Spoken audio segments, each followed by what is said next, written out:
We all wear masks. Some of them are finely crafted, some barely noticeable, but all of them serve a singular purpose: to shield our true selves. The face we present to the world is often not who we really are. We've been conditioned to judge others by their words, their actions, and even their successes. But what if I told you that two specific behaviors, simple and profound, reveal more about someone's true nature than anything else? Carl Jung, the legendary Swiss psychiatrist, spent his life exploring the depths of the human psyche. What he discovered about the layers that shield our authentic selves is truly groundbreaking. Jung didn't just theorize about the surface, he saw beyond the mask, directly into the heart of what makes us human. And in his work, he found that the real character of a person could be exposed by paying attention to two simple but revealing behaviors.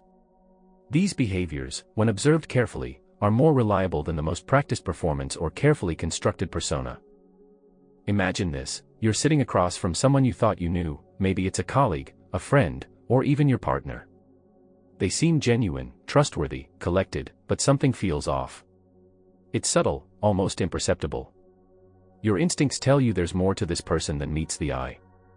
Jung devoted decades of his life to studying the persona, the mask we wear to hide our true selves. He discovered that no matter how carefully someone constructs their public image, there are always cracks where the truth slips through, two specific behaviors that can reveal everything about who someone truly is. In the course of this journey, we'll uncover these behaviors and learn how to spot them not just in others, but in ourselves. For once you understand these hidden signs, you will never be fooled by a false persona again. Jung's exploration of the unconscious led him to one powerful conclusion: the way we judge others often mirrors our own unconscious struggles. He wrote, "Until you make the unconscious conscious, it will direct your life, and you will call it fate." What does this mean? It means that buried deep inside of us are parts of ourselves we refuse to acknowledge: our desires, our fears, our weaknesses. These hidden traits do not disappear, no matter how much we try to bury them. Instead, they shape our thoughts, our actions, and most powerfully, our judgments. Jung discovered that we often project these rejected parts of ourselves onto others. When we criticize or feel an intense emotional reaction towards someone, we are often seeing our own shadows reflected back at us. For example, if you've ever felt yourself deeply irritated by someone's arrogance, or if you've been put off by someone's confidence, there's a chance that what you're reacting to is not them, but a part of yourself that you've buried deep within. Jung described this process of projection as the unconscious mind's way of making our hidden parts visible. The more intense our emotional reaction to someone, the closer we are to touching our own shadow. Take David, for instance. He is a successful architect, known for his integrity and professionalism. Yet, he finds himself endlessly criticizing his colleague Marcus, who he accuses of being fake and manipulative. David's face becomes tight, his voice sharp, whenever Marcus receives praise. But Jung would see through this. What David doesn't realize is that his intense reaction to Marcus isn't really about Marcus, it's about his own desire to be more charming, more socially skilled, qualities he's rejected within himself because he associates them with being inauthentic.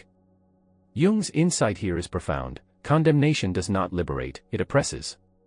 David's criticism of Marcus isn't just about Marcus, it's about the part of David he has rejected. When we project our own insecurities onto others, we are not just revealing them, we are keeping them hidden even further from our own awareness. The key to understanding our judgments lies in recognizing that we are often judging parts of ourselves that we refuse to face. But projections don't only reveal negative qualities, we also project positive qualities that we're too afraid to claim. So how do we respond when someone's mask cracks? How do we react when we see parts of ourselves exposed? Jung spent much of his life studying what he called the persona, the social mask we wear to navigate the world. This persona is a necessary psychological structure, but it's also a fragile one. It requires constant maintenance. We spend immense amounts of energy building and protecting the image we want to present to others. But what happens when that image is threatened? Jung observed that when people face unexpected criticism, or when their carefully constructed self-image is questioned, their true character emerges. The persona, the mask we so carefully create, can only withstand so much. When it cracks, when it slips, the authentic self appears, often in a moment of vulnerability. Take Sarah, for example. Sarah is a marketing director known for her calm, professional demeanor. She's built her career on being unflappable, never losing her cool, no matter the pressure. But one day, During a high-stakes meeting, the client criticizes her team's strategy. The pressure mounts. Sarah's persona cracks. Her voice sharpens, her posture stiffens. She interrupts, deflects blame, and subtly criticizes the client's decisions. The calm, composed professional vanishes, revealing a woman who is defensive, insecure, and unwilling to take responsibility. In that moment, Sarah's true nature comes to light. Jung believed that these mask breakdowns were more revealing than any other behavior because they expose what lies beneath the surface. When we are under pressure, when our image is threatened, our true selves emerge. These moments show us more about someone's character than hours of casual conversation or polished performances ever could. But persona breakdowns are not always obvious. They happen in the smallest moments. When someone's phone dies unexpectedly, when they're kept waiting, or when they don't get the reaction they were expecting. It's in these micromoments, these everyday interactions, that the mask slips and the truth is revealed. The question becomes, how do we respond to these truths? Do we embrace them, or do we retreat back into our carefully constructed images? Jung's discovery of the shadow and the persona does not merely teach us to understand others better, it forces us to confront ourselves. Every judgment we make, every reaction we have to another person, is a reflection of our own unconscious mind. When we see someone else's behavior, especially when it triggers us, we are being shown parts of ourselves we have yet to acknowledge. This is what Jung meant when he said, the meeting of two personalities is like the contact of two chemical substances.